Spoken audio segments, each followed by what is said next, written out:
करें शुरू। चलो, नमस्कार जी। आप सभी किसान भाइयों को मतलब हमारे साथ जो किसान भाई यहाँ पे जुड़े हुए हैं, प्लस आप सभी जो किसान भाई पूरे भारतवर्ष से हमारे साथ जुड़े हुए हैं यहाँ पे, उन सभी लोगों को मेरी सुबह की नमस्कार। और सब सकुशल रहें, सुख से रहें। और इसी के साथ आज अगर बात करूं, मैं सबसे पहले मैं अपना परिचय देता हूं। मेरा नाम लक्ष्मीकांत त्यागी है और मैं बेसिकली ग्वालियर से बिलोंग करता हूं। और मैं अगर बात करूं अपनी, तो मैं मतलब जो है जिस कंपनी में काम कर रहा हूं, उस कंपनी का नाम है भारत सर्टिस एग्री साइंस लिमिटेड। और ये जो कंपनी है, ये मित्सुबिशी कंपनी लिमिटेड जापान समूह की एक कंपनी है। और हमारी जो क्या नाम है, मैं इस कंपनी में जो काम कर रहा हूँ, मुझे लगभग 20 साल इस कंपनी में काम करते करते हो गए। और मैंने देश के कई प्रांतों में अपनी सेवाएं दी हैं। जैसे इसमें आपका पंजाब है, जम्मू है, हरियाणा है, उत्तर प्रदेश है, उत्तराखंड है, उत्तरांचल है, इसके अलावा उड़ीसा है, छत्तीसगढ़ है, महाराष्ट्र है, एमपी है, गुजरात है, छत्तीसगढ़ है। ऐसे कई प्रांतों में अपनी सेवाएं दी हैं विभिन्न फसलों पे। और अभी मेरी वर्तमान में जो मेरी पोस्टिंग है, वो मैं इंदौर में पदस्थ हूँ। और इंदौर से मैं मध्य प्रदेश, छत्तीसगढ़ कंपनी के जो प्रांत हैं, उनमें अपनी जो उत्पाद आते हैं उनकी सेवाएं दे रहा हूँ। और साथ में अगर बात करें तो कंपनी जो अगले 10 साल में नए प्रोडक्ट लेके आने वाली है, जो पेटेंट लेके आने वाली है इंडिया पे, उसमें R&D पे भी हम लोग काम कर रहे हैं। तो आज मेरे साथ यहाँ पे हमारे जो किसान भाई हैं, कीर्ति सिंह जी, वो भी यहाँ पे खड़े हुए हैं। और मैं ये गांव है ऊपरवाड़ा, और ये जो गांव ऊपरवाड़ा जो है, ये रतलाम, जो मध्य प्रदेश का जो डिस्ट्रिक्ट है रतलाम, और जावरा जो तहसील है, उसके बीच में ये गांव पड़ता है। लगभग हम लोग जावरा से 15 किलोमीटर दूर के डिस्टेंस पे यहाँ पे खड़े हुए हैं। और आज हम किसान भाई के यहाँ आए हैं। और यहाँ पे आने का हमारा उद्देश्य ये है कि हम ये बताना चाह रहे हैं कि एक छोटी सी शुरुआत, किसी भी व्यक्ति के द्वारा एक छोटी सी शुरुआत जो है, कितने बड़े परिवर्तन को जो है जगह बना सकती है, कितना बड़ा परिवर्तन लेके आ सकती है। तो ऐसा नहीं है कि हम ये सोचते हैं कि यार मैं साइंटिस्ट हूँ या लोग बड़े बड़े काम कर रहे हैं। एक किसान अगर छोटी सी अपनी शुरुआत करे और उसको देखकर कितने लोग मतलब जो है उसका बेनिफिट मिलने वाला है, उसका जो है हम लोग यहाँ पे एक छोटा सा वीडियो बना रहे हैं। आप लोग भी उसको देखें, और साथ में जो भी हमारे किसान भाई यहाँ पे खड़े हुए हैं, उनको भी महसूस हो कि हमारा आने का उद्देश्य यहाँ पे सबसे बड़ी ये है कि हम एक किसान की मेहनत बताना चाह रहे हैं कि किसान अपनी मेहनत से कैसे जो है लोगों में बदलाव ला सकता है, लोगों की इकोनॉमी में बदलाव ला सकता है, उनकी जीवन जीने की शैली में बदलाव ला सकता है। तो उस पर हम लोग बात कर रहे हैं। तो हमारे साथ यहाँ पे हैं कीर्ति सिंह जी, जो हमारे साथ मौजूद हैं यहाँ पर। और मैं एक छोटा सा ये बताना चाहता हूँ कि इनका पहले इलेक्ट्रिक का बिजनेस था। उस बिजनेस को खत्म करके, बंद करके, इनने खेती में शुरुआत की है। इनका ये कहना है कि जो हमारा लगाव है खेती के साथ, वो हम पहले भी करना चाह रहे थे, लेकिन किसी कारणवश हमने शुरुआत नहीं की। लेकिन अब इनने क्या किया, अपने 10 बीघे का जो इनका खेत है, वहां पे एक नया इनोवेशन लेके आए हैं। तो हम थोड़ा दिखाना चाह रहे हैं। ये प्लॉट पे हम खड़े हैं, जिस जमीन पे खड़े हुए हैं, ये जमीन पे यहाँ पे इनने सबसे पहले अभी पपीते का जो है यहाँ पे खेती करना चालू की। तो एक बार ये आप दिखाओ जरा, यहाँ पे खेती जो पूरा पपीता लगा हुआ है, लगभग 1000 पौधे हैं यहाँ पे पूरे जो एरिया में। और ये पपीते का शुरुआत है यहाँ पे। और ये अगर मैं बात करूँ, मैं लगभग मालवा के कई एरिया में जा चुका हूँ, लेकिन मैंने कहीं पे भी अभी पपीते की खेती देखी नहीं है किसी भी एरिया में। क्योंकि मेरा तो हमारी टीम भी साथ में है यहाँ पे। हमारे साथ जो है हमारे टेरिटरी मैनेजर जो रतलाम जो है मिस्टर अमित सिंह तोमर भी साथ में, उनसे भी पूछा मैंने कि क्या आपने कभी ऐसा देखा है कि अपने एरिया में? ये नहीं, मैंने कर दिया सर, मैंने नहीं देखा। तो चलिए हम बात करते हैं। तो सबसे पहले पपीते की बात करें। पपीता जो है, आपको भी पता है कि प्राय पूरे वर्ल्ड में, विश्व के अंदर पपीते को जो उगाया जाता है, इसका फल जो होता है, वो फल जो है खास तौर से जो हम लोग बीमार पड़ जाते हैं, या इनकी इम्यूनिटी पावर कम होती है, या कुछ और भी इश्यूज होते हैं, वहां पे जाके पपीते का जो है मतलब डॉक्टर भी सलाह देते हैं। प्लस जो हमारे लिए ये बहुत फायदेमंद है। पपीते की खेती एक मुनाफे की खेती है, लेकिन अगर मुनाफा कब होगा, जब इसको हम एक अच्छे तरीके से, इसका जो हमारा पौध जो आती है, पौध हम सही लें, और पौध के बाद उसको लगाने का जो तरीका है, खेत में हमें कैसे लगाना है, उस लगाने के तरीके को अगर हमें पता होगा, तो इसकी शुरुआत से ही आपकी जो पैदावार शुरुआत से बढ़त अच्छी होगी, और इसके बाद इसकी पैदावार भी अच्छी आएगी। तो हम शुरुआत करते हैं छोटा सा, कि सबसे पहले हमारे जो किसान भाई हैं, इनकी पहले बात सुनते हैं कि ये कैसे इनने इसमें इंटरेस्ट लाए, क्या इनको लगा कि यार हमें ऐसा करना चाहिए और ऐसा करने से हमें ये फायदा मिलने वाला है। इसके बाद मैं पपीते के बारे में आपको विस्तार से बताऊंगा कि आपको क्या करने की जरूरत है। तो मैं रिक्वेस्ट करूंगा हमारे जो किसान भाई यहाँ पे हैं, कीर्ति सिंह जी से, कि वो पहले ये बताएं कि इनके दिमाग में ऐसी क्या बात आई कि यार हमको ऐसा करना चाहिए। तो मैं इनकी जुबानी पहले सुनना चाहता हूँ। बताइए कीर्ति सिंह जी। नमस्कार जी। मेरा इलेक्ट्रिकल का बिजनेस था। ठीक है। होम अप्लायंसेस वगैरह सब सेल करता था, लेकिन एक तो उसमें उधारी, अच्छा, दूसरा आजकल GST वगैरह लग के, ठीक है, कस्टमर को भी इतनी सर्विस टाइम पे मिलती, कंपनियां दे नहीं पा रही। बिल्कुल जी। और छोटे कस्बे में इलेक्ट्रिकल का मैं पर्सनल व्यवहार की वजह से उधारी ज्यादा होते हैं। मेन बिजनेस वहाँ भी पेमेंट वहाँ अटक जाता है। बिल्कुल जो है सही है। तो दूसरा ऑनलाइन ने एक तरह से व्यापार को पूरी तरह से खत्म ही कर दिया है, क्योंकि लोग बाग ऑनलाइन में इतनी गुणवत्ता नहीं मिलती। ठीक है। फिर मैंने सोचा अपनी घर की खेती है और सोयाबीन वगैरह लगा रहे हैं इस एरिया में काफी हो रही है, लेकिन अब ये पीला मोजक और ऐसी बीमारी की वजह से सोयाबीन लगभग सभी खत्म हो रही है। मेरे ऐसी ये 3 बीघा की इस जमीन में सोयाबीन थी, जो मैंने सिर्फ 90 किलो सोयाबीन पिछले साल निकाली थी।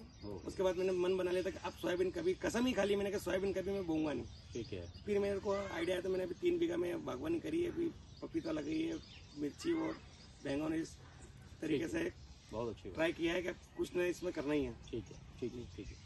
तो आप मतलब आपका सोचना ये है कि हम थोड़ा सा जो है पारंपरिक खेती से हटके थोड़ा सा हम कमर्शियल खेती पे जाना चाहते हैं ना, जिससे हमारे को प्रॉफिट जो हमारा बढ़े, और हम अगर एक मतलब सोयाबीन की फसल है उसके पर्याय से हम दूसरी जगह जाना चाहें। ठीक है, चलिए। तो ठीक है, इनकी जो राय है मुझे बहुत अच्छी लगी, और आप लोगों में भी शायद हो सकता है कि इनकी राय सुनने के बाद में आप लोग भी अगर ऐसा कुछ करने की इच्छा रखते हैं तो आप थोड़ा पपीते के बारे में थोड़ा सा मैं जो बताता हूँ आपको कि पपीते में क्या करना चाहिए लगाने से लेके और आखिरी तक हमें क्या ध्यान देने की जरूरत है। पहले मैं बात करूंगा प्राकृतिक चीजों की, ठीक है, क्योंकि मेरा जो पहले किसानों को यही कहना है कि दवाइयां तो आप डालते हो, लेकिन दवाई डालने से पहले जो हमारे बुजुर्ग, जो हमारे पुरानी प्रॉपर्टी चली आ रही थी, हमने उनको कहीं ना कहीं छोड़ दिया है। तो हमें पहले उसको भी वापस लाना है, उसको पकड़ना है, और उसमें क्या चीज करने की जरूरत है हम उसके बारे में बात करेंगे।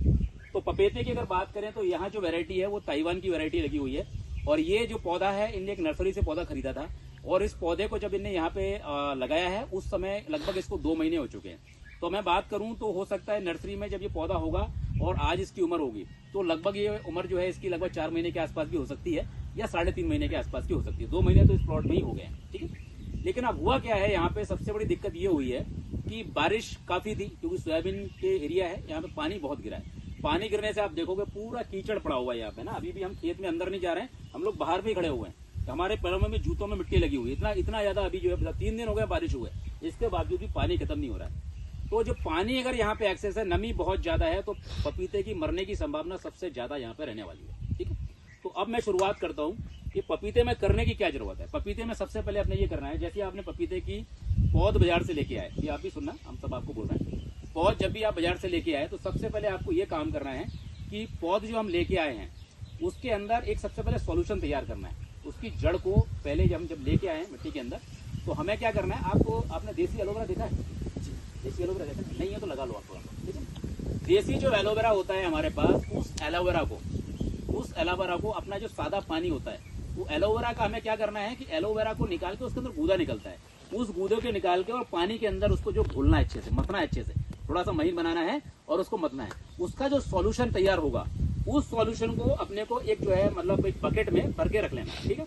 अब क्या करना है अपने को, अब अपने जो पौधे हम जो है पपीते के लेके आए हैं, उन पौधे के पपीते को रोपने से पहले जो हम मिट्टी जहाँ पे हम पौधे को रोपना है, तो आपने क्या करना है, जो सॉल्यूशन आपने बनाया है प्लस थोड़ा सा गोबर खाद लेना है। कितना, एक पौधे के लिए 15 से 20 ग्राम गोबर खाद लेनी, सूखी वाली, गीली खाद बिल्कुल नहीं लेना है, सूखी खाद लेना है। उसके साथ में उसमें थोड़ा सा रेत लेना है, रेत मिलाना है, और उसके साथ में जो आपने जो आपका एलोवेरा का जो आपने पल्प निकाला हुआ है, जो पानी में मिक्स है, उसके साथ उसको मिक्स करना है, और जो आपने पपीते को रोप दिया है यहाँ पे, वहीं पर उस घोल को आपको डाल देना है, या पहले आप डाल दो और फिर पौधे को रोप दो। तो इससे फायदा क्या होने वाला है, जो हमने एलोवेरा का पल्प तैयार किया था, वो पल्प क्या करेगा, जैसे ही आपने पौधा रोपा है उस पौधे को सबसे पहले जमीन से जड़ से मतलब जो है जल्दी पकड़ बनाएगा, और पौधे की ग्रोथ बहुत जल्दी लेके आएगा। तो आपकी शुरुआत में जो पौधा है जहाँ पे लगाया है, क्योंकि पौधा क्या होता है जब नए एनवायरमेंट में जाता है, क्लाइमेट में जाता है, तो वो थोड़ा सा एडजस्ट नहीं कर पाता है, ठीक है। हम भी अपने अगर मुझे यहाँ से ट्रांसफर कर दिया जाए तो मुझे थोड़ा सा महीने सेट होने में लगेगा। तो वैसे ही पौधे की क्लाइमेटिक स्थिति होती है, कोई जहाँ से आया है और जिस मिट्टी पर रुपा है वहाँ पे परिवर्तन में मतलब प्राकृतिक जो नेचुरल परिवर्तन मतलब एनवायरमेंट में काफी फर्क होता है। तो उसको सेट करने के लिए हमने जो है एलोवेरा का पल्प तैयार किया, जहाँ पे पौधा सेट हो गया और उसकी रूट की ग्रोथ थोड़ा जल्दी चालू हो गई। दूसरा जो रेत हमने मिलाया है, रेत ये काम करेगा, जो मिट्टी आपकी है उस मिट्टी में रंग खोल देगा, तो आपकी जो जड़ें विकसित हो रही है वो जड़ें जल्दी फैलना चालू हो जाएंगी। तीसरा काम जो हमने गोबर की खाद ली है वो नेचुरल खाद है, उसमें इतने एलिमेंट्स हैं कि आपको अगर मैं बोलूँ ना, आज जो जितनी बाजार में खादें उपलब्ध हैं, बहुत सारे आप काम कर रहे हो, वो तो बहुत साइड से रख दो आप, वो इतना बड़ा काम करने वाली है। तो ये 3 काम हमने पहले कर दिए रोपने के समय। अब पपीते में 2 सबसे बड़ी समस्या है।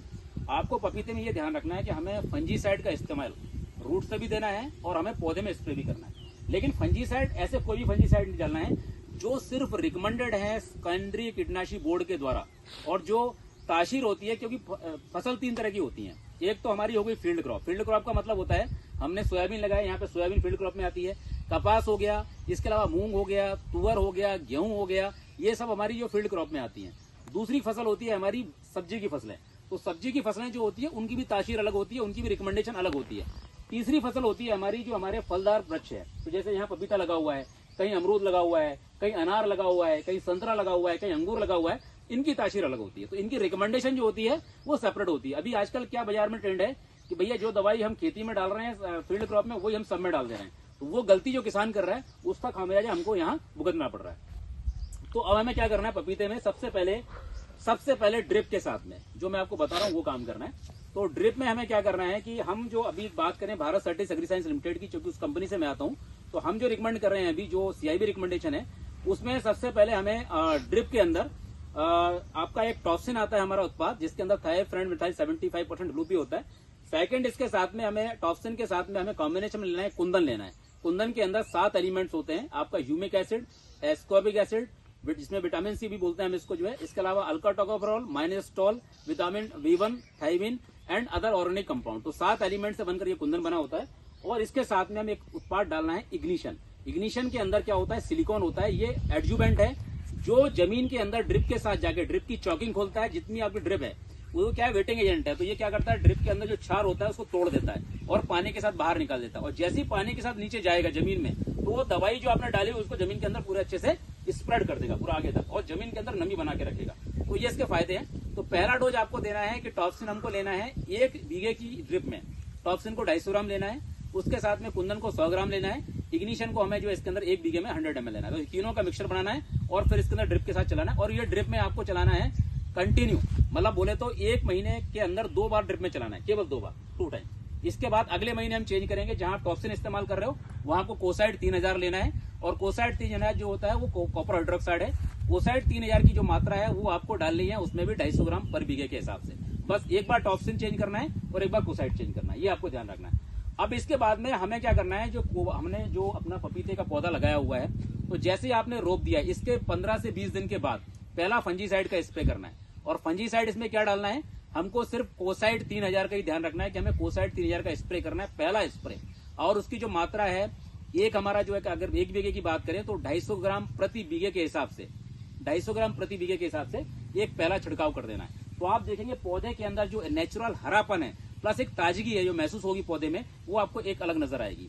तो आपको फंजीसाइड का जो स्प्रे है वो लगभग एक रिपीट करना है 20 दिन बाद। एक आपने अभी कर दिया, फिर आपको सेकंड करना है, फिर आपको तीसरा करना है। तो ऐसे चीज चेंज करते जानी है। हालांकि मैं आपको रिकमेंडेशन दूंगा। और इसमें एक जो बीमारी आती है वो आती है वायरस की बीमारी, ठीक है। तो वायरस के केस में आपको इतना ध्यान रखना है कि थोड़ा सा हमें प्रिवेंटिव स्प्रे में चलना है। हम लोग ये इंतजार न करें कि बीमारी आएगी, रोग आएगा और तो हम उसको जो है इसका इस्तेमाल करेंगे। आपको थोड़ा ध्यान रखना है कि जो हमारे रस चूसने वाले कीट लगते हैं उनको पहले आपको कंट्रोल करना है, ठीक है। तो हम सबसे पहले मैं एक ट्रेंड बता देता हूँ, आपको फंजीसाइड का स्प्रे करना, इंसेक्टिसाइड का स्प्रे नहीं करना है, क्योंकि इसमें जो है कीटनाशक जो है थोड़े से जो दूसरे तरीके के आते हैं, रस चूसने वाले जो कीट होते हैं उसका आपको ध्यान देने की जरूरत है। उसके लिए आपको छिड़काव हर कोशिश करें आप, पहला स्प्रे जब आपने रोप दिया उसके 10 दिन में, फिर दूसरा स्प्रे 15 दिन में, तीसरा स्प्रे 20 दिन में, चौथा स्प्रे 25 दिन में। तो ऐसा शेड्यूल बढ़ाना है आपको, ठीक है। फिर आप जब अगला स्प्रे करोगे तो उसके 10 दिन बाद। तो एक शेड्यूल का प्रोसेस बनानी है, जिससे क्या होगा कि जो हमारा पपीते का पौधा है उसकी चाल भी अच्छी चलेगी और आगे चल के इसके अंदर जो फल बैठेगा, फल की क्वालिटी इंप्रूव होगी और फल का साइज इंप्रूव होगा। और जो हम मेन चाहते हैं कि हमारा जो पपीते का पौधा है वो ताउम्र जो है जवान रहे, क्या बोलते हैं, ताउम्र जवान रहे। तो जवान जब ही रहेगा जब उसके जवानी के लिए हम प्रॉपर चीजें जो रिकमेंडेड हैं, जो खासतौर से उसके टाइम पे जरूरत है, सिर्फ उसको वो रिकमेंड करें। तो मैं दवाइयां तो अभी किसान भाइयों को यहाँ पे लिखूंगा, लेकिन मेरा पहला ये कहने का है कि आप जो प्राकृतिक चीजें हैं, जो हमारी नेचुरल चीजें हैं, उनको जरूर अपनाएं। एक और मेरा इसमें सजेशन है आपको कि कभी किसान भाई क्या करते हैं कि दुकानदार जो हमारा रहता है वो दुकानदार के पास पूछ लेते हैं, भैया काम है, ये बीमारी आ गई, आप तो बता दो हमें क्या करना है। तो दुकानदार क्या है कि ये दुकानदार भी देख रहे होंगे, हमारे दुकान भाई भी होंगे हो सकता है हमारे साथ, इसमें मैं ये नहीं कह रहा हूँ, लेकिन मैं बुराई नहीं कर रहा हूँ आपकी। हम ये कह रहे हैं कि जो किसान को जेन्युइन लगता है, जो किसान को सही लगता है, आप कृपया करके कम से कम इनके साथ चीटिंग ना करें। उनको ऐसी चीजें जो वाकई में फील्ड में जरूरत है, जिससे उनका प्रॉफिट और मार्जिन भी सीख रहे और खर्चे भी कम हो। मैं भी उसी पे काम कर रहा हूँ और आप लोगों से भी अनुरोध करता हूँ कि आप लोग भी इस पे ध्यान दें। तो किसान जनरली जाते हैं तो शॉप पे वो क्या कहते हैं 4 से 5-6 तरह की चीजें दे देते हैं, भैया ये भी डाल दो। लेकिन अब उसमें किसान को ये पता नहीं है कि हम जो दवाई लेके आ रहे हैं वो दवाई तो पपीते पे काम ही नहीं करती है, वो दवाई तो जाके फील्ड क्रॉप में काम करती है, वो दवाई जाके वेजिटेबल में काम करती है। तो हमें थोड़ा सा ट्रेंड चेंज करना है। तो मेरा ये अपना जो अनुभव मैं आपको शेयर ये कर रहा हूँ कि हम लोग थोड़ा सा किसानों के बारे में सोचें, किसानों के हित में काम करें, जिससे हमारी देश की हमारे इकोनॉमी में भी फर्क आएगा। किसानों की स्ट्रेंथ बढ़ेगी तो हमारी स्ट्रेंथ बढ़ेगी। मैं भी एक कंपनी से हूँ, अगर कोई कंपनी किसी मार्केट में काम कर रही है तो उसका जो एंड यूजर है, जो आखिरी उपयोग करने वाला है, वो किसान है, ना कि दुकानदार है। दुकानदार आपकी दवाई तो खरीद सकता है, लेकिन अगर वहां तक फार्मर नहीं पहुंचेगा तो उस दवाई की उपयोगिता कुछ भी नहीं है। तो ये मेरा आप सब लोगों से अनुरोध है। तो चलिए आज के वीडियो में मैं इतनी बात करना चाहूंगा और इसके साथ ही मैं आपको सभी लोगों को धन्यवाद देना चाहता हूँ कि आप लोग हमारे साथ यहाँ पे जुड़े हैं और मेरे अगले वीडियो में फिर आपसे मुलाकात होगी। धन्यवाद, शुक्रिया।